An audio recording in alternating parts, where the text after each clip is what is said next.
క్రీస్తు ప్రతి పాపము నుండి మనల్ని పవిత్రులుగా చేయను. తండ్రి అయిన దేవుడు తన కుమారుడైన యేసుక్రీస్తు ప్రభుల వారు ఆయన దేవుడిగా ఉండి సర్వాంతమైన రక్షకుడిగా ఉండి కన్ని గర్భమునందు పరిశుద్ధుడిగా లోకానికి జన్మించాడు.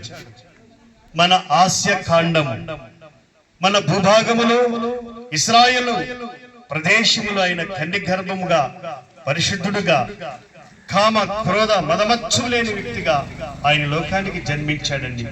33 సంవత్సరం ఈ భూమి మీద వేలుబడి చేస్తూ అనేక రోగగ్రస్తులు స్వస్థపరచు, అనేక వ్యాధుల్ని బాగు చేస్తూ ఆయన రాజ్యమును గురించి, ఆయన రాజ్య వ్యాప్తిని గురించి ప్రకటిస్తూ, ఇదిగో నేను మళ్ళా ఈ లోకానికి వస్తాను, ఇదిగో నేను అందరినీ నా రాజ్యం తీసుకుని మళ్ళా ఈ లోకానికి వస్తాను ప్రభు చెప్పాడు. అందుకే మనము పాపములు ఒప్పుకుని వెడలా ఆయన నమ్మదగిన దేవుడు.